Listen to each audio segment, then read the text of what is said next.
Good afternoon, everyone. We will get started in just a few minutes as we allow our colleagues to join.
Well, good afternoon, everyone. Thank you for joining us today.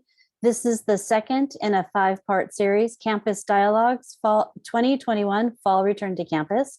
Today's topic is navigating the new hybrid work environment. My name is Ramona Grellen. I'm the Chief Human Resource Officer and Vice Chancellor for Human Resources. And I'm joined today by my colleagues and partners, Ron Cortez, Chief Financial Officer and Vice Chancellor, and David Salilas, Director of the COVID-19 Response Team. Also helping out are my HR colleagues, Kathy Hills, Senior Director, Communications and Engagement, Pamela James, Executive Director, Campus Human Resources, and Michelle Quint, Executive Director, Health Human Resources. And from the Division of Finance and Administration, we have Matt Gudorf, the Director within Facilities Management, and John Sterrett, Executive Director, Environmental Health and Safety. The format for today's session, it will be Q&A. Kathy Hills will be our moderator, and Pamela and Michelle will be gathering questions for you. So please use the Q&A function at the bottom of your Zoom screen.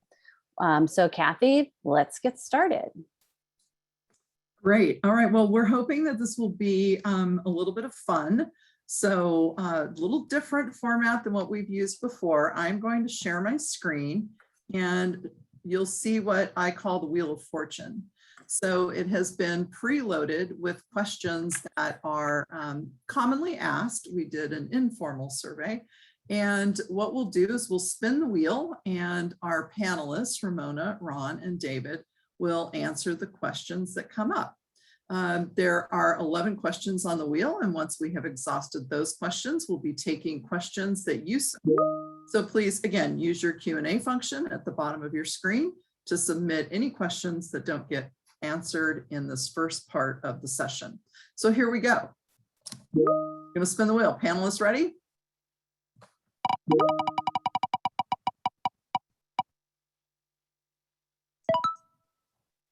What's the first thing that leaders and individual managers can do to help employees get ready?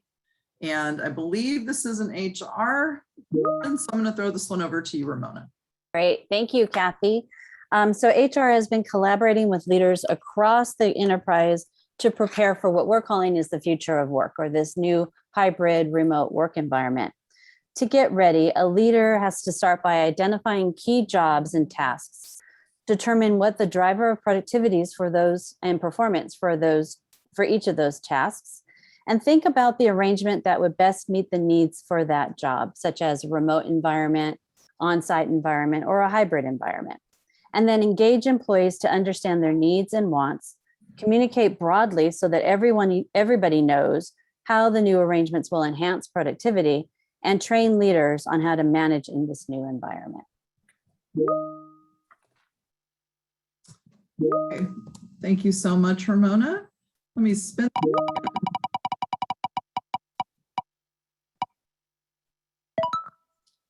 How will the UC COVID vaccination policy compliance and non-pharmaceutical intervention compliance be enforced? And I believe this is probably a question for both Ramona and David. So do one of you want to take the lead on that one?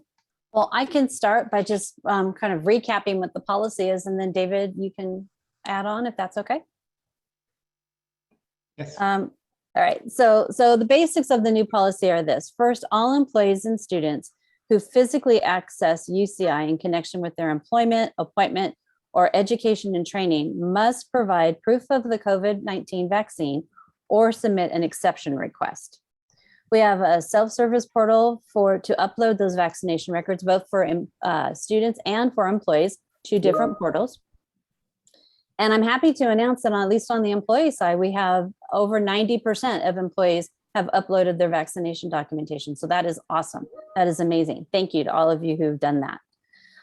These records are private health information, so they're only accessed by authorized health individuals. There are also 4 types of vaccine exception requests: a religious exception, a medical exemption, a disability exception, or a pregnancy deferral. These are reviewed and authorized by a third-party vendor. Supervisors don't see them. We in HR don't see them. Employees and supervisors will receive a confirmation of submission and the ultimate decision as well. Non-compliance to this COVID policy are those who fail to provide proof of vaccination and those who have not requested an exception or deferral, or employees who were denied an exception and then failed to provide proof of the full vaccination, or employees who are not following the non-pharmaceutical intervention protocols like masking and testing. So to ensure a fair and consistent process, we have developed a standard notice template and timeline, and HR is managing that process. Employees will receive up to 3 notices of non-compliance, instructing them to either get vaccinated or to request an exception. Continued failure to comply with the policy may result in corrective action, but will be consistent with the applicable policies or collective bargaining agreements. For some of our represented employees, enforcement is still being negotiated with their unions. David, did you want to add on? Sure. Thanks, Ramona. And good afternoon, everybody. Delighted to be here. And I want to start off also by echoing Ramona's thanks to all of you who have taken steps to be compliant with the COVID-19 vaccine policy.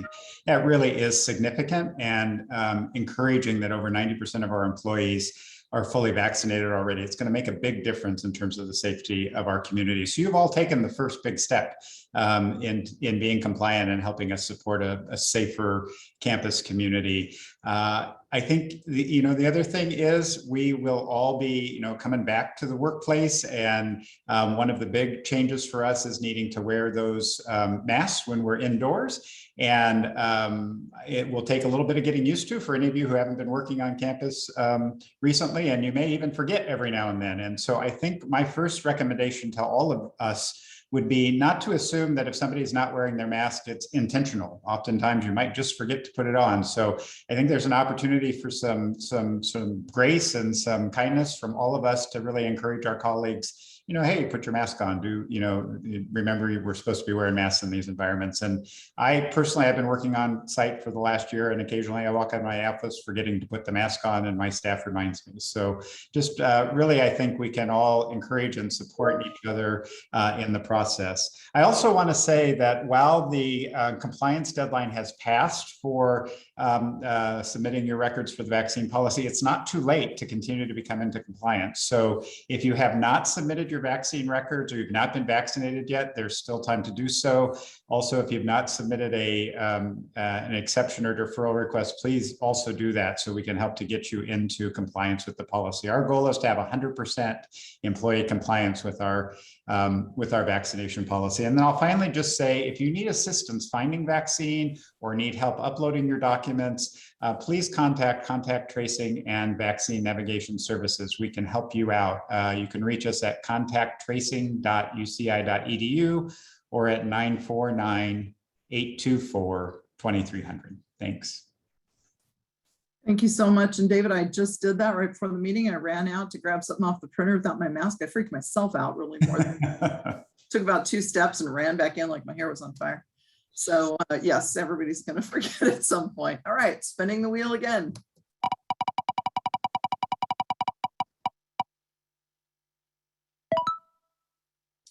All right, how and who makes the determination of who can work remotely? And Ramona, I believe this is another one for you. Yes, it is. Thank you. So the entire UC system, in fact, almost all employers across the globe are contemplating the issue of remote work and how to integrate that into their new work environment. Remote work has lots of positive aspects to it. It promotes, advances goals, promotes efficiency, and helps employees balance work and personal responsibility. The challenge, of course, as always, is in the details. So decisions about which positions are eligible for remote work is based on the operational and business needs of the unit and are to be made without bias or favoritism. All staff, represented and non-represented, career or contract, are eligible for remote work. However, the unit leader determines individual eligibility based on the needs of the unit compared with the employee's job description. This will differ from unit to unit. We can't assume that what works for one unit will work for another unit. Supervisors and employees should work together to prepare a plan. And we've created a lot of resources on the HR Future of Work webpage to help everybody as we navigate in this new environment. Okay, thank you, Ramona. And I think Ron's hoping that he gets the next question. So Ron, would you like to spin the wheel or buy a vowel? Okay, just sorry. It's Friday afternoon. Like I said, thought it was let's just have Jeopardy. Oh, okay. Wrong game. Okay. Let's have some fun.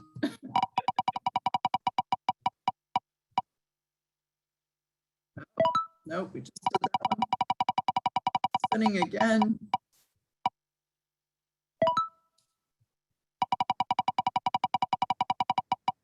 The wheel is tending to like certain questions. Wheel is not being my friend. All right, Ron, we got you one here. You have me one. Okay, great. Materials shipped to my home address. Okay, thank you very much for the question, and thanks for the honor of being here. Yes, employees can have items shipped to their home address if needed. However, it's recommended for employees to take the needed items work home to avoid unnecessary shipping costs. And there's also other issues that can be a problem with that. But as we're trying to watch our costs, let's try to do what we can. Of course, we don't want anybody to get hurt or anything else like that, but that is an option that is available to you. So Ron, let me ask you, oh, sorry, too late, I'll ask next time. Okay. All right, what is UCI's plan for handling isolated and widespread COVID exposures? And this is just screaming your name, David.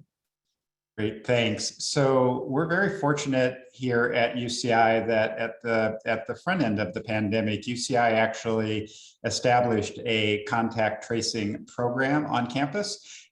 We have a team of 22 staff members who are dedicated to doing case investigation, interviews, as well as contacting close contacts and helping to support isolation and quarantine for students who need to isolate or quarantine because they are a case or a close contact. We do this in partnership and actually under a memorandum of understanding with the Orange County Healthcare Agency, which is our local public health department. This is typically a public health function, but we've been given delegated authority to do this for our campus. And what that means is we can be immediately responsive. So as soon as a case is reported to us, we are able to initiate the case investigation without delay. We have a very extensive program for symptom checking and for referring students and employees to UCI provided symptomatic testing. We also have an asymptomatic testing program. All of these lab results are reported to the contact tracing team as soon as they are processed, and we're able to then initiate those interviews. So basically it starts with us interviewing the case. We talk to the case, we identify when they were infectious, we identify where they were when they were infectious, we talk to them about who their close contacts were, and then we follow up with those close contacts as well. For the case, we will provide them isolation instructions if they're an employee and make sure they have what they need. They'll be working in concert with the Center for Occupational and Environmental Health as well for return to work. We have a similar process on the student side with Student Health Services supporting our students. And as we do our investigation, we're looking for linkages, we're looking for possible, common events where spread might have occurred so that we can do the appropriate messaging and do the appropriate outreach. A couple of things that are really important here for folks to understand. One is that while you may hear of cases in your building or in a classroom, and in fact, we report out daily through the daily update and on our UCI Forward webpage, the locations where cases have been on campus while they were infectious. Really, close contact is what is important in terms of risk, and close contact is closer than 6 feet for more than 15 minutes over a 24-hour period. And those are the people we try to identify and call and follow up with in contact tracing. We will also this year, now that we will be back in person with in-person classes, be doing notifications to anybody who was in a classroom in a class where a COVID case was. So this is really just a similar level of awareness, similar to what we do by providing the locations where cases occurred every day. It doesn't mean you're a close contact or have to take extra precautions, but it just reminds you to continue to do your daily symptom checking, to continue to test if you're required to do so. So those are sort of the basic processes of what we do. We work very closely with the Orange County Healthcare Agency on any clusters that we might identify and any additional actions that need to happen. I will say, particularly for managers and supervisors in the audience today, you do not have to determine who needs to isolate, who needs to quarantine. That's not something you need to do. That's what we do in contact tracing and vaccine navigation services. You do not need to shut your office down. That's not something you need to do. We actually do the investigation. We determine who the close contacts are, and we notify the individuals that need to isolate or quarantine. You do not need to make a decision about shutting your office down just because there was a case. So really, I think important to know that there's this infrastructure that exists to support the campus. The other last piece I'll say to this, and this is new-ish, now that we have vaccines available, which we did not have last year, current public health orders allow us to, as we're doing a case investigation, if we identify close contacts who are fully vaccinated and not symptomatic, they are actually not required to quarantine. So that's really good news for us as a campus community. As Ramona reported out, with over 90% of our employees already having reported that they are vaccinated and uploaded those records. And we are approaching 90% of our students being fully vaccinated. I think we're at about 87% as of today. Many times, even if you are a close contact to a case, as long as you're not symptomatic, you will not need to quarantine. Before we go to the next question, I have a test for you, David and Ron. What number are employees supposed to call if they have a question about a COVID-related question? I'll let David take that one. So they call the Coronavirus Response Center and tell me it's 824-9918. Yay, good Hey, gold got it star. right. Bonus points. Bonus points for David. The number again is 824-9918 for any COVID-related questions. All right, Kathy, go to the wheel. And I would just say that's a really good point, Ramona. You're not in this alone. If something happens, you don't know what to do. Before doing something, pick up the phone and give them a call. They're really helpful. And one thing I think that bears repeating, David mentioned that for buildings and locations that have reported case, please check the Strategic Communications Daily Digest and also the UCI Forward website. So excellent. I feel better already, David. Yeah, one thing to add with the phone number, I think that's important, Ramona and David, is for everyone to know that the senior leadership and the campus is really communicating well together. And all these kind of issues that Ramona talked about are getting centralized and worked on. And so I like David's message about you're not in this alone. If you have questions, let us know. A lot of things we've thought about, but there are many things that we haven't, and we look forward to hearing those questions and responding and to make the campus as safe as we can be. Yes, excellent, Ron. Yes, leadership definitely has our back, so please reach out to them if you need to. All right, let's do the good old wheel again.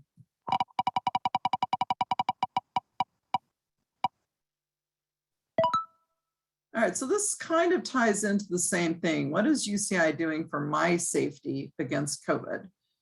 Do you want to talk about that a little bit more, David?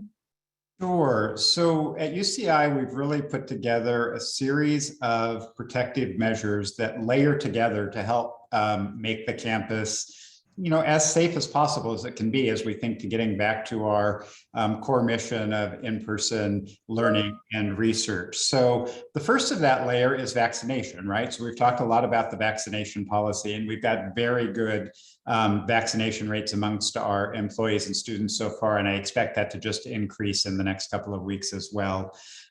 Face coverings is another significant layer of protection. When the Centers for Disease Control and Prevention and the California Department of Public Health issued guidelines recommending that fully vaccinated persons wear face coverings indoors, we took it a step further and made it a requirement for campus that anybody, regardless of vaccination status, wear face coverings while indoors. So again, providing that additional layer of protection. Hand hygiene is key, right? So we encourage and support hand hygiene. Any of you who've been on campus, you'll also notice there's been a lot of effort to change out towel dispensers in the bathroom so that they're automated. There are hand sanitizer stations everywhere you look, and really is a core, even pre-COVID, a core public health measure of good hand hygiene. So we're trying to support that for our employees and students on campus.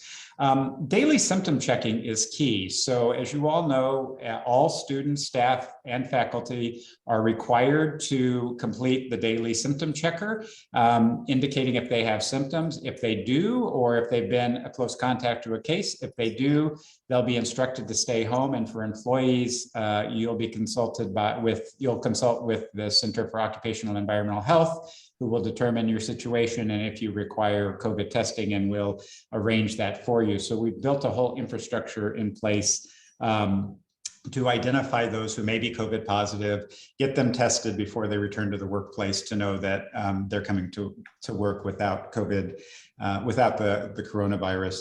And I will say, this is probably one of the biggest cultural shifts we all have to make in the workplace, which is not to come to work when sick. We've all done it. I was a public health director before coming here for the County of Orange. I used to go to work sick, but we really just, we all have that dedication to our jobs, that dedication to the project that needs to get done.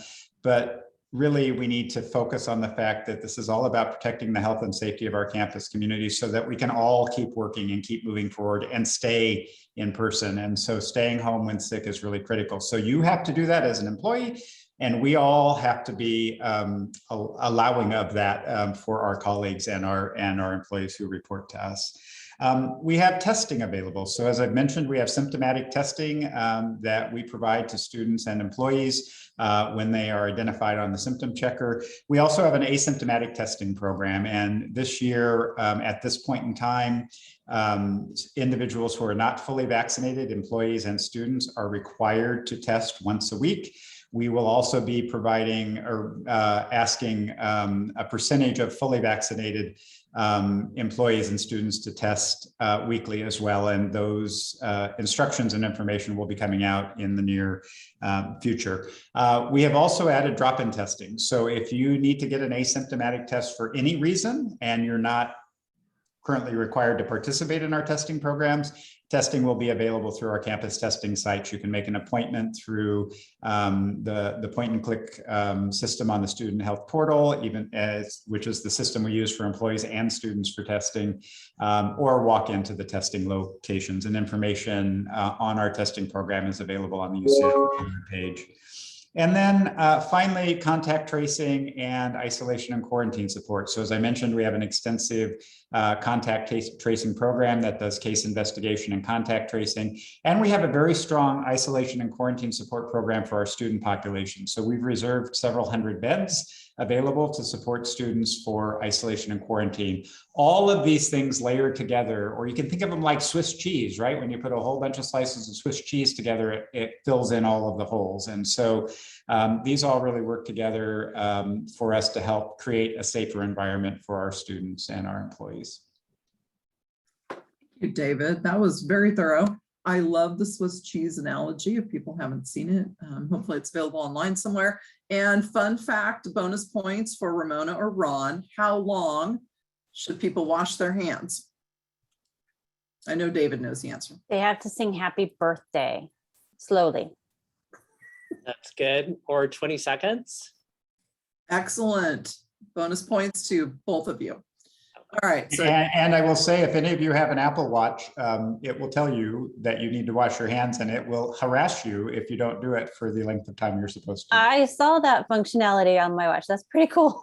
It Alright. finally trained me. It told me how many seconds I was short every time I was washed. Until oh my gosh, goals right there. It needs to be one. So That's I'm going back to the wheel.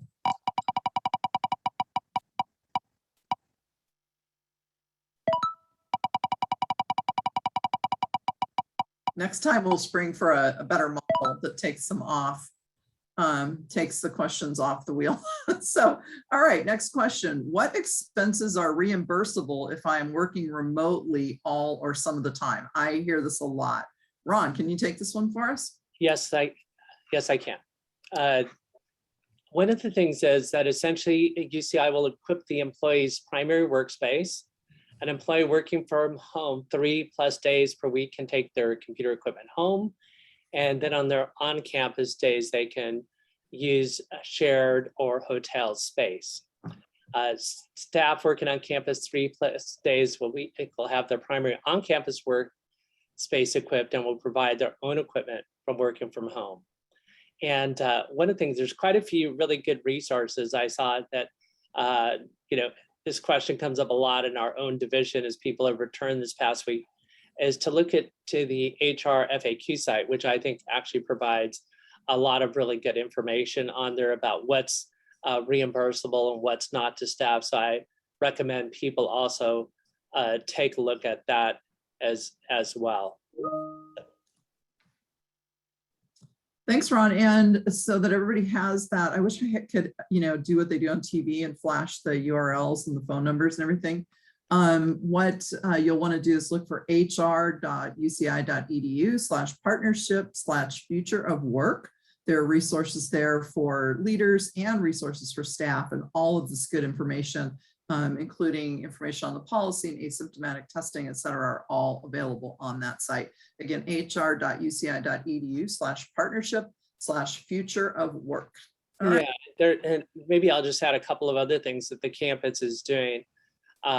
Is that the campus has tried to invest, in trying to improve the conference room so that they would have the technology available so that people can more safely have meetings in the room, as well as use Zoom while some people in the conference room, some people are on Zoom, and that's being funded centrally. So some of that work is going on right now with an evaluation of the conference rooms. Also, there was a recognition that staff would need more laptops, because laptops will now be used more in this hybrid environment. And those are also being funded centrally. So you'll should hear more word and information come out about that. But the idea is we're trying to really make sure that those things can be done securely and safely, and that people have the resources that they need to keep operating during this more complex environment. Thanks, Ron. Are we seeing any sort of a lag or delay on equipment orders because of supply chain issues that we've all heard about?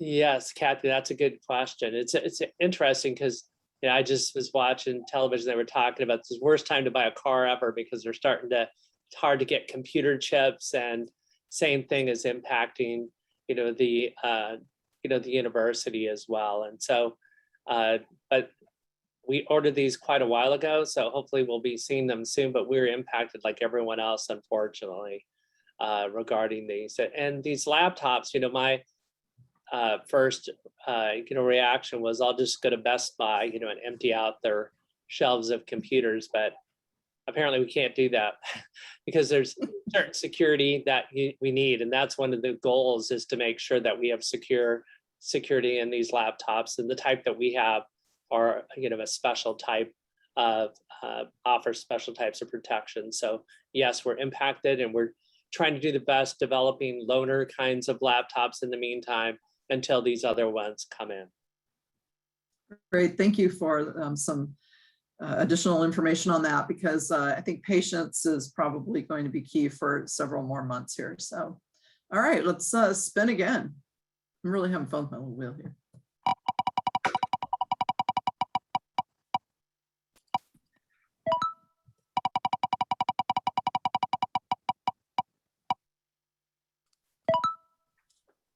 Oh, this is a good one.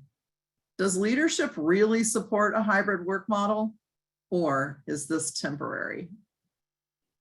All right, who wants to field this one? Ramona, you want to start? I'll start and I will invite my colleagues to chime in if they want, considering they are also leaders. So while living through COVID-19 was and continues to be a very challenging time, it did enable us to shift from the traditional on-site work model to an alternative model where some work can be performed effectively, partially or fully remote.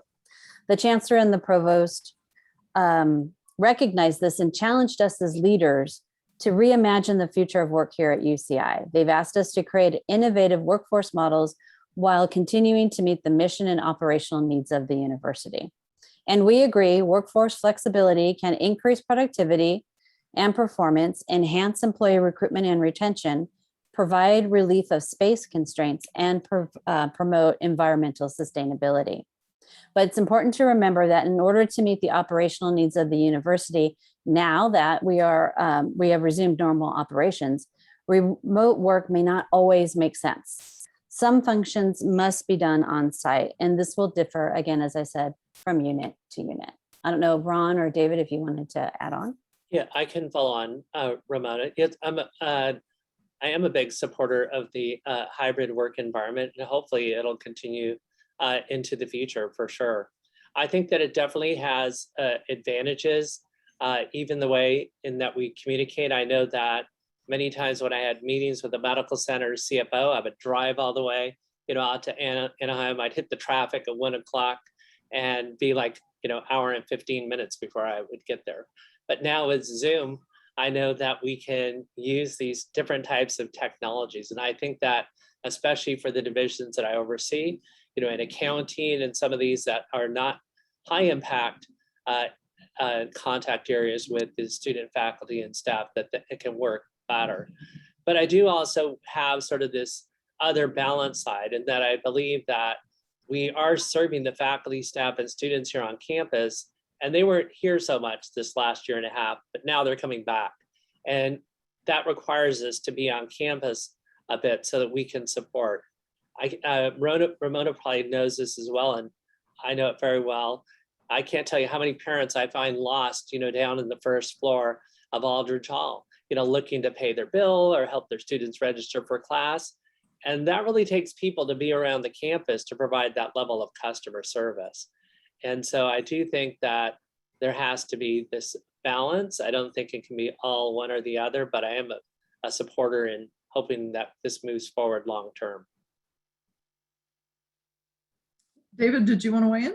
I would just add that, I think, it's not just UCI, right? The world has changed, right? The workplace has changed. And, it's important for us to be cognizant of that as leaders here at UCI. And as we think about, being able to continue to attract the best and the brightest talent, right? We have to be competitive. So we will continue to be scanning the horizon about the best workplace practices that are out there. And I think this kind of hybrid work environment is an environment that we will all be living in for the future. I will also say, just from a pure public health perspective, it provides another layer of protection. It's another tool that we have to reduce density, right? And to reduce exposure opportunities. So, it all continues to fit together. And today it's COVID, but we always have flu, we always have other things, and there may be something else in the future. So I think what we've learned is how to work smarter, work safer, work healthier.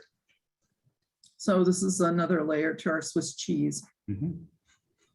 Thank you, everybody, for your candor. I think that was really helpful for a lot of people who, have been kind of mulling that over in their minds. So I think staff will appreciate that answer. Thank you. Here we go.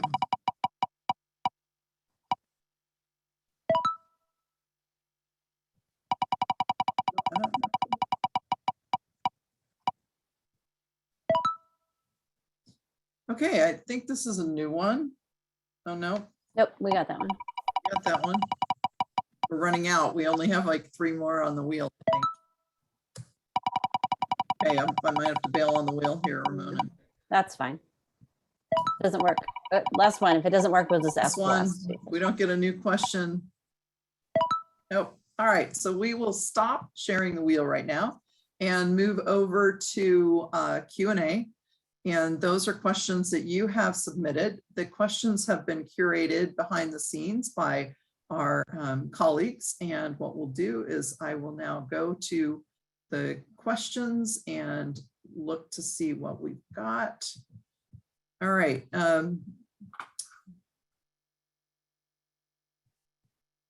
So this first one's a little bit easy. For David, could you please repeat and advise where the information is written about not needing to quarantine if someone is fully vaccinated and has no COVID symptoms? Sure, thanks. So good question. So this is guidance from the Centers for Disease Control and Prevention and the California Department of Public Health. We actually have on campus, if you go to the UCI forward page and click through to the contact tracing webpage, we have a page there. You will not find that information there, but I, interestingly, about 2 hours ago, just asked my staff to upload all of that information onto that website. So within the next couple of days, the details about isolation and quarantine requirements will be posted on that site. Okay, and see, a question for Ron. Will there be additional spaces on campus for outdoor eating for those who are uncomfortable eating indoors? Yes, right now we're working on a recommendation on how we can provide additional outside tents so that people can have either their breaks or lunch outside, which could make it safer than eating either in their cubicle or in a small conference room. So I think it's a great idea, and we're just looking about how we can make that feasible, but it's in the works right now. Okay, that'll be nice to have more outdoor eating space. Ramona, what do employees do about students who are non-compliant with mask mandate? So actually, they don't have to worry about that because the Student Health Center is really the one monitoring student compliance. Student Health Center, along with David Shop, so David might be able to pile onto this response, are monitoring the student compliance and checking that in. So along with our colleagues in Student Affairs. So David, did you want to just talk about that process a little bit? Sure, yeah, student affairs and student conduct will be, particularly around the mask requirements, will be monitoring that. And if there are specific incidents or issues and faculty or staff need to report, they can certainly report concerns to student conduct for follow-up and investigation. But again, we're hoping that the good in people will result in generally good compliance with the mask requirements. And what we've been hearing from other campuses that have started before us is that there's been generally very good compliance with the mask requirements. So we're hoping that the compliance side will not be as pressed as we might fear, because I think at least so far indications are positive of good compliance. If it's any indication, the Albertsons closest to campus has a very good masking without it being a requirement. So I'm very, very positive for the campus. Lots of students in there already. So, all right, Ron, we have another one for you. Is there a protocol for small to mid-size in-person meetings? Is there like a limit? That's a good question. What we've been advising people is just to keep our normal distance that we have in the small conference rooms, which is our normal distancing. But maybe I will defer that answer to that question. David, can you jump in on that one? Well, I can say, I think there's been a little bit of confusion because on the health side, there is a requirement that for meetings, there will be no more than 20 people and no food or drink in the meeting. So I think that directive kind of seeped out onto the campus. And so that added a little confusion. So I know that's the rule on the health side. David, if there's a rule on the campus side? So I'll just add, so one of the measures that was in place last year on campus and was really governed by guidance from Cal OSHA and the emergency temporary standards related to COVID-19, as well as guidance from the California Department of Public Health, was physical distancing, right? So we had physical distancing requirement and we had gathering level requirements. When California exited what was called the Blueprint for a Safer Economy, when we were all living in the color-coded tiers system, those requirements went away and Cal OSHA revised its standards. So we no longer have restrictions on capacity, which is why we're able to return to in-person learning and in-person work without the requirement for physical distancing. That said, it never hurts to be smart about things. We are still living with COVID-19. We still have Delta.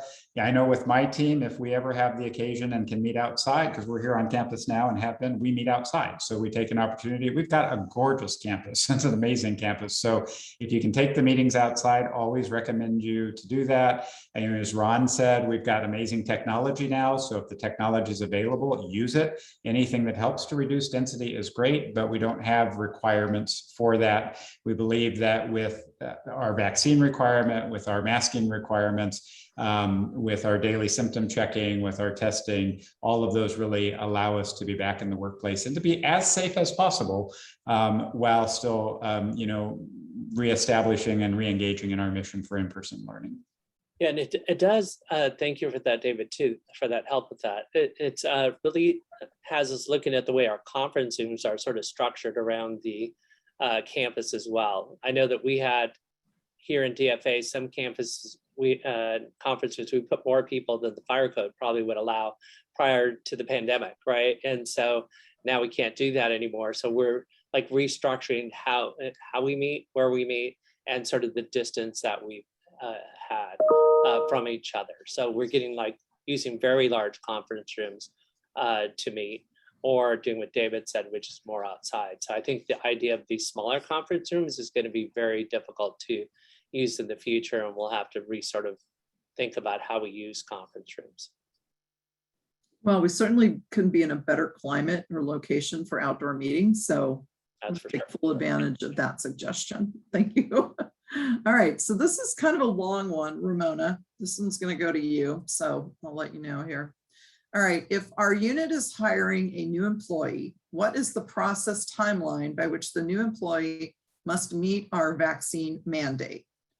And then there's a couple follow-on. The expectation that the new employee is immediately on campus the first day of hire, regardless of their vaccination status, or are there items to complete, submit before the first day of hire?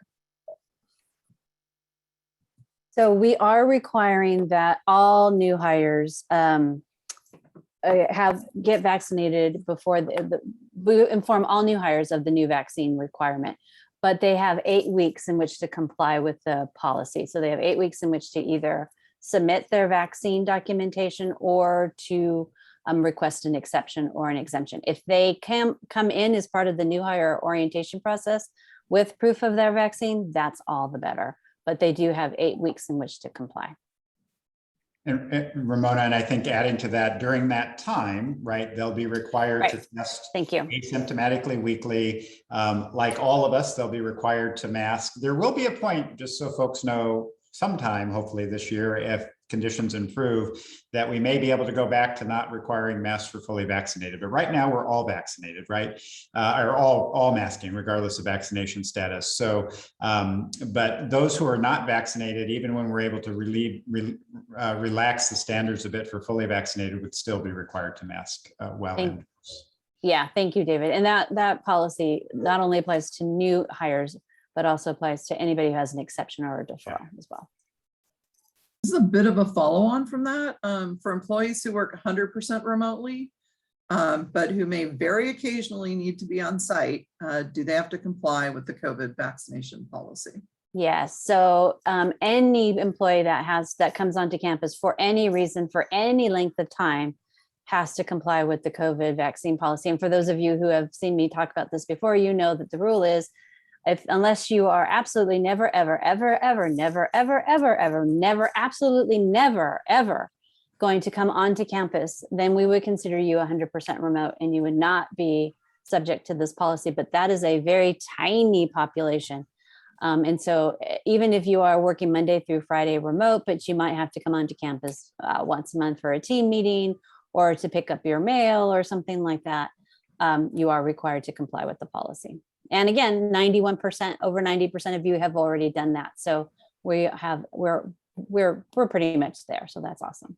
And a real world public health example of that, because obviously we've been operating, right, for the last year and a half. And even though most of us were operating from home, we did have about 3,000 employees, essential workers, working on campus over the last year. And we were doing case investigation and contact tracing, and cases would be reported to us. And the employee would say, yeah, I'm fully remote. And we would talk to the employee and they would say, yeah, I'm fully remote. Oh, but I came into work last Friday and I picked up my mail. And while I was there, I ran into a colleague, right? Okay, so that was a close contact. So again, that really sort of argues to Ramona's point of, what is really remote. If you're having the opportunity, even occasionally, to come onto campus, then there's opportunity for risk. And that's really what the vaccine policy is about, getting that top layer of protection in place for all of our employees. Okay, a little bit lighter one. Switch gears for a moment. I believe this one's for Ron, and I may know the answer, so I want to guess, just because I happened to be working at Student Center the other day, and I had to look this up because we were starving. Staff would like to know when campus dining locations will be open, since many are back 3 to 5 days a week, beyond the Starbucks at Natural Sciences. So I think the eatery area and Student Center, I think, is the 29th of September. That's my understanding. Let's see.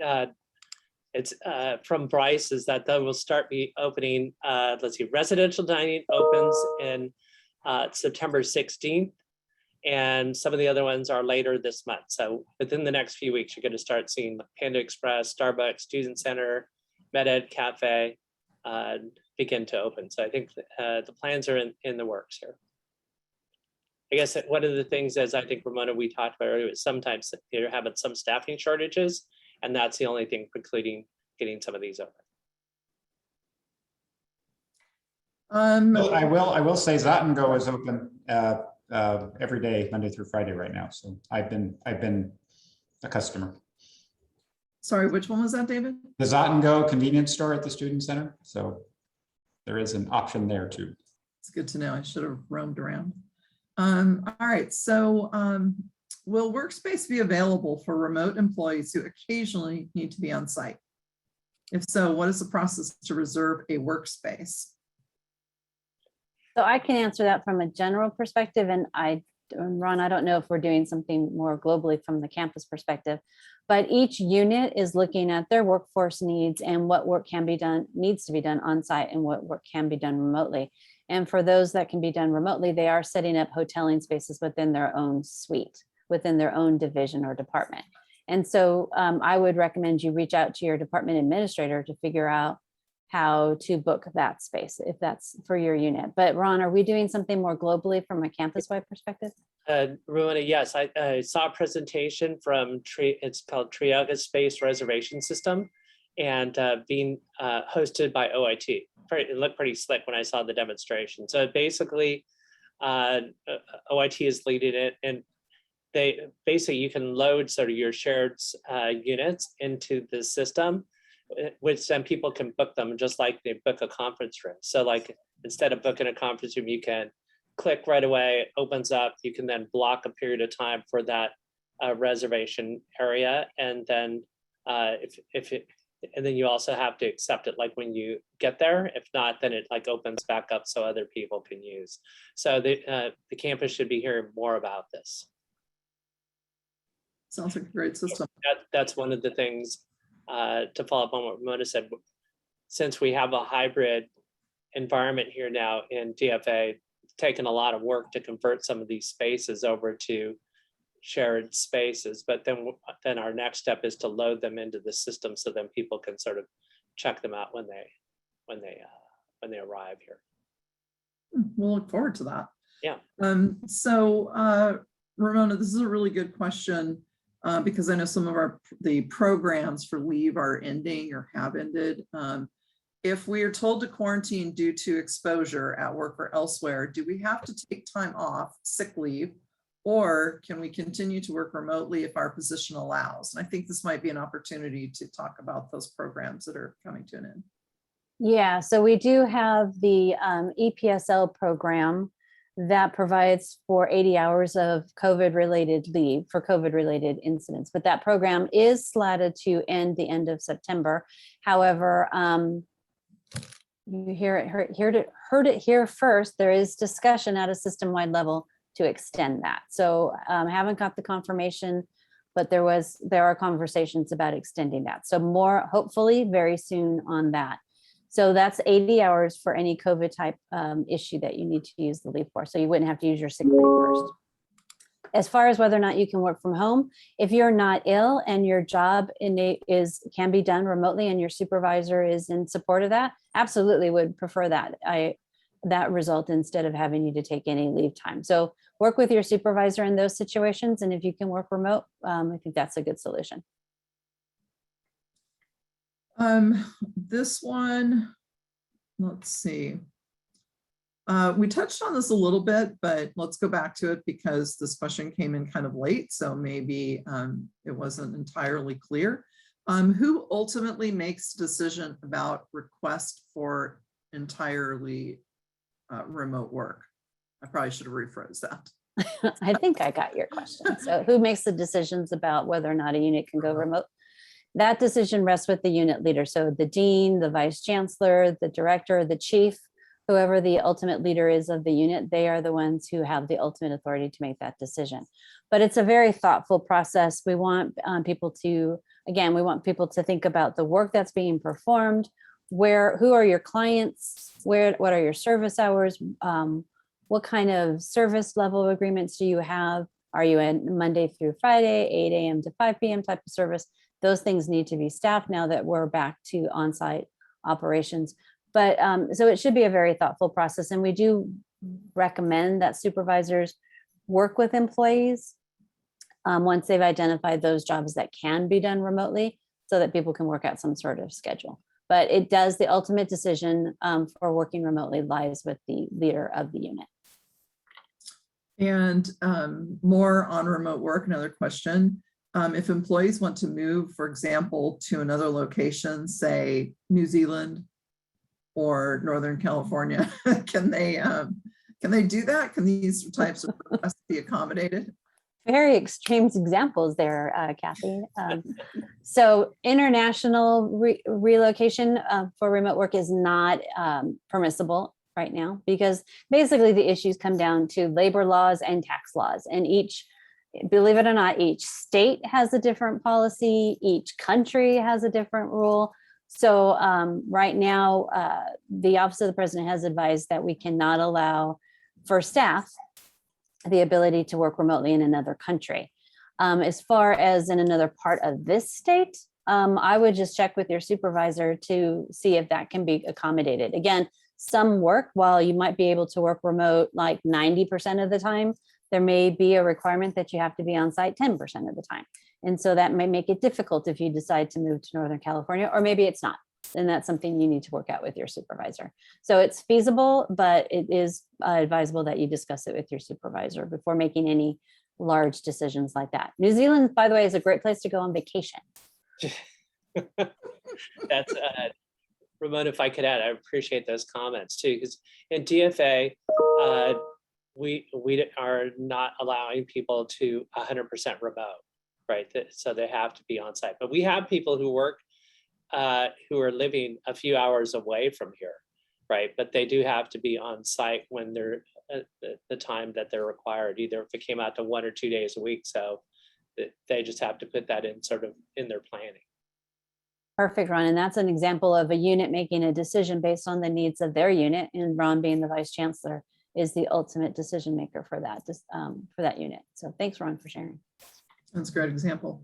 All right, we're running out of time. I'm going to go with one more like hardcore question. And then there were a couple questions submitted that I think would be really fun for the panelists to answer, get a little bit of, get to know you guys a little bit more. So these questions came in, I'm not making them up, but this last one is sort of like a great wrap-up question, whoever submitted it.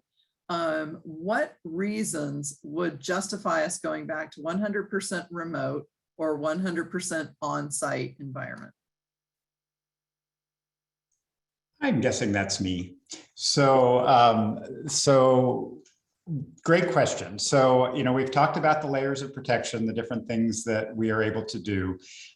Campus leadership meets regularly. We're meeting twice a week right now with a COVID policy group, and we are constantly monitoring a whole series of metrics. So we're looking at community transmission levels. We're looking at the campus transmission rate and case rate. We're looking at what's going on in Orange County and in California. We're monitoring our vaccination rate. So we are watching all of these data and really using them as a guide as we think about what additional measures we might need to put in place in order to keep the campus safer. It's not like an all or nothing. It's not, oh, we just immediately go 100% remote. We have a series of strategies that we can employ progressively to try and keep the campus safer, whether that's going sort of, taking a pause, for example, or for example, say classes over 200, maybe having them go remote for a short period of time, or having workplaces go remote for a short period of time, or reducing the number of gatherings or the number and frequency of meetings. So there's a whole series of steps we can take along the way that we would do progressively. So you do the sort of the least restrictive first and see if you can get benefit, and then get more progressive with the steps you take in order to create the safety that you need. The other thing we watch, obviously, is state and local public health orders. So one of the main reasons we all went home back last March was because the state ordered that we go home, right? And so we are always in touch with our state and local health officials to help us make determinations about campus safety. I will say I am just very encouraged by our vaccination levels. I think our vaccination levels, along with all of the other layers we've put in place, have really set us up well to be as safe as we can be and continue with our mission moving forward. Ron, did you want to weigh in on that at all? Yeah, I guess the question was all remote or all the way back to work was the other side, Right. right? I think in like my perspective, unless a mandate comes from somewhere else, I don't really see that happening. I think that this hybrid, I am sort of a believer that I think that will work. And I think it can actually, if done correctly, I think can actually improve the level of service, because our unit, of course, is like customer service. And I do believe that we have to be present on campus a bit of time so that we can look at what the facilities look like, talk to the customers, et cetera. But I do think that the use of the technology will not just let us come back to where we were, but I think it'll make us more efficient and more effective and provide better service. So I think that I'm hopeful that this hybrid will work, and I really think it will. I want to just pile onto that a little bit. I'm with Ron and I agree. I think this is a great model for us, but I want us to remind everybody to be patient. This is new for us. And again, it's not just us, it's pretty much all the businesses out there. So we just really need to be patient. We are going to make mistakes. We're going to try something and it's not going to work, and we'll need to modify things. I just did a Google search on Amazon. There are 10,000 books on how to lead remote teams. That's how big of an issue this is. And I don't encourage anybody to read all those books because they're all going to tell you the same thing. But we in HR are working to help our leaders prepare for this. We have a lot of resources and trainings, webinars, lots of different things that are out there to help everybody prepare for this. And units are being very careful and methodical about how they approach remote work. So some are being very cautious. They may not be doing very much in the very beginning because they just want to see how it works. It's a new environment for us. So give us time, be patient, ask questions. But I think it's important just to remember that this is an experiment. We're all in this together and we all want this to be successful. So let's be patient and help everybody out. Thank you all. Really quickly, this is lightning round. The inquiring minds on the other side want to know, how long have you each been at UCI? Let's go Ramona, David, Ron. 22 years. 5 years, almost 5 years. And then the other question I thought was really fun is, where's your favorite place to vacation? Mine's I was gonna say, I said New Zealand, but I've never been there. It can still be. Mine is in Maui. Yeah, I just came back from Maui, so I'll go with Yeah. Maui too. And I'm a retread, so I was here back in the late 80s and early 90s, and then have been back here for about a year. Oh, well, welcome back. Anteater again. Yes. Ramona, are you sticking with New Zealand? Okay, so that I've been to, I would have to say, I want to try to get out of the Hawaii theme. I really had a great time in just up the coast in Santa Barbara. I think it's drivable, it's beautiful, it's wonderful, and it's our own Riviera. So I had a great time. Yeah, well, we all wish we were at any of the locations probably right now. Happy Friday, everyone. Thank you to our panelists. There were a lot of thank yous coming in to the chat and the Q&A saying how much everyone appreciated this session. And Ramona, I'll spin it over to you and you can take us out. Absolutely. Thank you, everyone. I know we're a little over time, but I want to thank everybody for joining us. Thank you to Kathy for being an excellent moderator and for creating the wheel. Thank you, Ron and David, for being such good sports with all the questions. And Michelle and Pamela did a great job in curating the questions for us to ask. So this session is recorded. It will be located on the UCI Forward website. If you want to refer to it again, remember there's three more sessions, one Monday, Tuesday, three more, Monday, Tuesday, and Friday. So please tune in, share the resource with your colleagues, and have a wonderful and restful weekend. Thank you all. Bye-bye.